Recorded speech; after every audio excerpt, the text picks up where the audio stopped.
কাছুর মানুষের আছাড় নিকাশি নিয়ে দলীয় প্রশাসনের ব্যর্থতা, এবার হাটে-হাড়ি ভাঙলেন শাসক দলের নেতা। অবশেষে মুখ খুললেন তৃণমূল নেতা ইফতেখার আহমেদ। প্রশাসন কোনো কাজ করেনি, বিডি হোক বা পৌরসভা।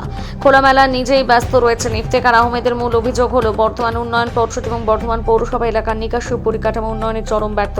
তার মতে প্রশাসন বর্তমানে জনপরিষেবায় চেয়ে খেলা এবং মেলা নিয়ে বেশি ব্যস্ত। 4 এবং 5 নম্বর ওয়ার্ডে দুরবস্থা, শহর এলাকা ওয়ার্ডগুলোতে নিকাশি ব্যবস্থা কার্যত অচল।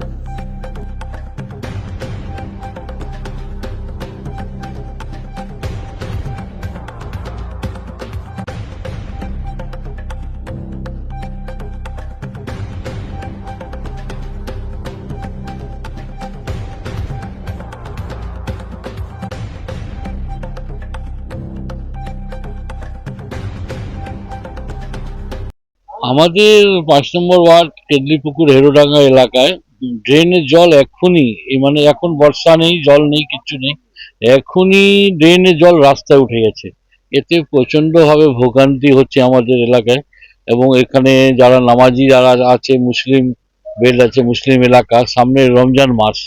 আমরা এমএলএ সাহেবকেও দেখেছি, এমএলএ সাহেব দেখে গেছেন, পৌরসভার যারা দায়িত্বে আছেন, ঠিক আছে, গার্বেজে তারাও দেখে গেছে ডিপার্টমেন্টের। হ্যাঁ, কিন্তু কিছুতেই কোনো কাজ হয়নি। অনেক বলাতে এমএলএ সাহেব চেষ্টায় আজকে কাজ আরম্ভ হয়েছে, কিন্তু পরিস্থিতি খুব খারাপ। এটাকে ইমিডিয়েট ব্যবস্থা না করলে কিন্তু এলাকার মানুষের মনে বিশাল ক্ষোভ জাগছে, কারণ সামনে রমজান মাস আছে এবং ড্রেনের জল একদম রাস্তার উপর থই থই করছে, গোটা 5 নম্বর ওয়ার্ড ডুবে যাবে। এর মূলত কারণ হচ্ছে যে বিডিএ এবং পৌরসভায় কাজের কোনো সমন্বয় নেই। বিডিএ নিজের মতন কাজ করে, পৌরসভা জলগুলো পঞ্চায়েত হয়ে যাচ্ছে। সেখানে পঞ্চায়েতে বিভিন্ন জায়গায় বাড়ি ঘর করে, দোকান করে, ব্যবসা করে, কেউ ইট বালির ব্যবসা করছে, কেউ দোকান করেছে, কেউ গ্যারেজ করেছে। সে 45 ফুট যে জলাশয় ব্যবস্থা, সেটাকে বুঝিয়ে 2 ফুট 2.5 ফুটের করে দিয়েছে। এদের কোনো মানে সম্পূর্ণ আমাদের প্রশাসনের অভাব, পৌরসভারও অভাব, পৌরসভার কাজের কোনো গতি প্রকৃতি নেই। কোনো একটা সুন্দরভাবে যে কাজ করব, মানুষের রাস্তাঘাট লাইট জ্বালিয়ে দিলে হবে না। আজকে পাড়ায় 5 নম্বর ওয়ার্ডে আমাদের লোক ড্রেনে ডুবে মরছে, আর রাস্তাটা রইল কোথায়? আপনার ঢালাই রাস্তা, রাস্তার উপরে জল চলে এসেছে।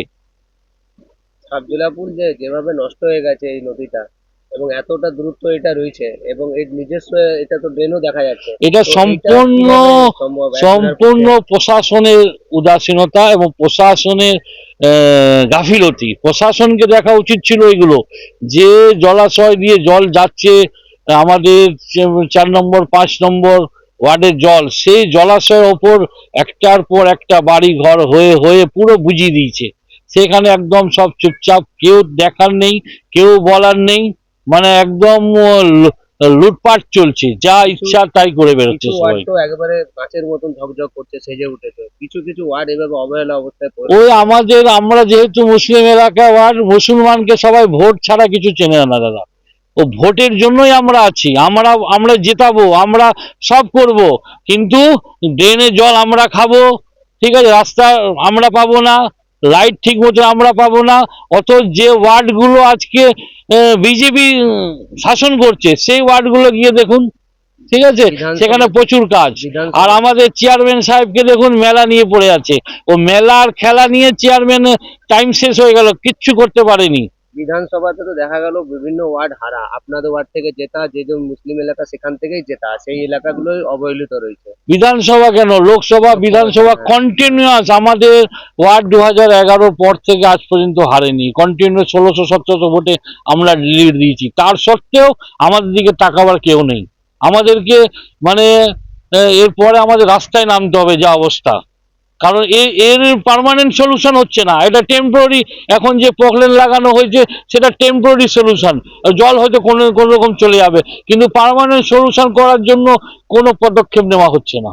সমস্যা কতদিন ধরে চলছে? সমস্যা আমাদের এটা 3 মাস ধরে আছে, আমরা বারবার বলছি।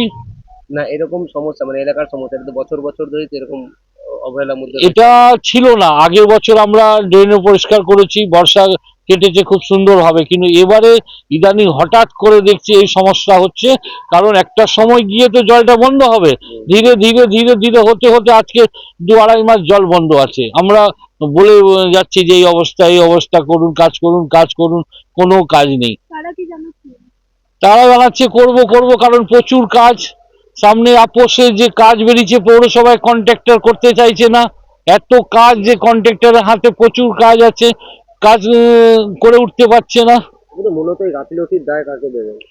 এই গাফিলতি আমার টোটাল অ্যাডমিনিস্ট্রেশনের দায়, পৌরসভার এবং এবং বিডিএ দুজনেরই দায় আছে। এটা তাদেরকে নিতে হবে দায়িত্ব। এটা ডুবে গেলে, যেখানে উন্নয়নের কথা বলা হচ্ছে, আমরা সারাদিন মাইক ধরে উন্নয়নের কথা বলি, সেখানে আমাদের ওয়ার্ডে এই অবস্থা। এই গাফিলতি তো তাদেরকেই নিতে হবে যারা প্রশাসনে বসে আছে। এটাই চাইছিলাম। ঠিক আছে।